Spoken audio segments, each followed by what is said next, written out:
Assalamualaikum warahmatullahi wabarakatuh. Nama saya Rifani Tri Ayuning Tias dari kelas 7A akan menceritakan kisah Moana yang dirilis pada tahun 2016. Ayahnya mengajak Moana pergi untuk melihat sebuah tumpukan batu. Batu itu adalah batu para pemimpin yang telah memimpin Monotui.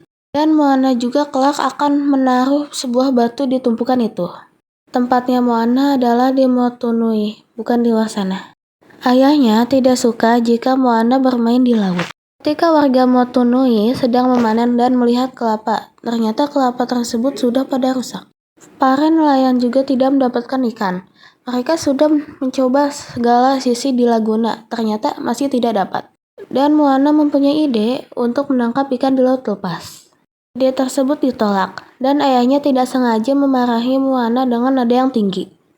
Of endangering our people, so you can run right back to the water.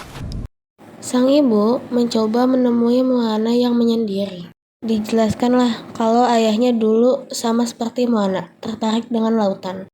Namun, ketika dia pergi ke tengah laut, dia merasakan laut tidak senang seperti dibayangkan. Dia kehilangan temannya, dan membuat ayahnya melarang Moana untuk melewati batas pantai. Akhirnya, Moana diajak pergi ke tempat yang tersembunyi. Dia disuruh masuk sendirian. Ternyata, di dalam gua itu banyak sekali kapal. Api di setiap kapal pun menyala. Moana dapat melihat, jati diri Motunui ternyata adalah sebuah penjelajah. Mereka berhenti menjadi penjelajah. Karena jantung Deviti telah dicuri, banyak monster yang muncul. Kegelapan tiba dan banyak kapal penjelajah yang menghilang. Nah, akhirnya memutuskan untuk mencari Maui. Petualangannya di laut lepas kini sudah dimulai. Pada tengah malam, badai datang. Moana terombang-ambing di tengah badai laut. Saat sadar, ia telah berada di sebuah daratan. Waktu dilihat sekelilingnya, ternyata itu adalah tempat Maui. Dalam kesendirian, Moana merasa kalau dirinya bukanlah orang yang tepat untuk menjadi pilihan samudera. Ia mengembalikan batunya ke dalam samudera. Dia begitu sedih, dan ada bayangan neneknya. Dan neneknya meminta maaf dan membolehkan Moana untuk pulang ke Motunui. Kemudian, Moana menyebur ke dasar laut untuk mengambil batu yang telah dia buang. Kemudian, dia akan mengembalikan jantung Deviti sendirian. Dan Moana melihat Teka di depannya.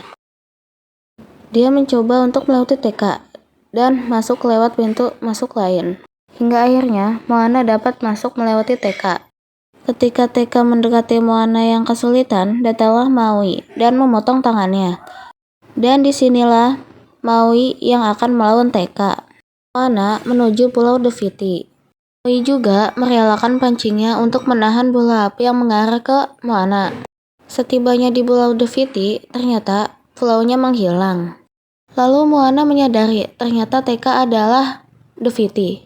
Moana meminta samudera untuk membukakan jalan untuk Teka. Teka mulai tenang dan batunya dikembalikan oleh Moana. Hal itu menghilangkan kegelapan pada Deviti, lalu mengembalikan bentuk Deviti. Kegelapan yang menyelimuti pun hilang. Deviti mengangkat keduanya. Dia pun memperbaiki pancing Maui. Maui sangat senang. Maui meminta maaf karena perlakuan yang dilakukan dulu. Deviti pun kembali tidur. Dan Moana bersiap untuk pulang, sedangkan Maui tinggal di pulau untuk berjaga-jaga. Alam di Motunui sudah kembali. Dan Moana berhasil kembali ke Motunui. Dia disambut hangat oleh kedua orang tuanya.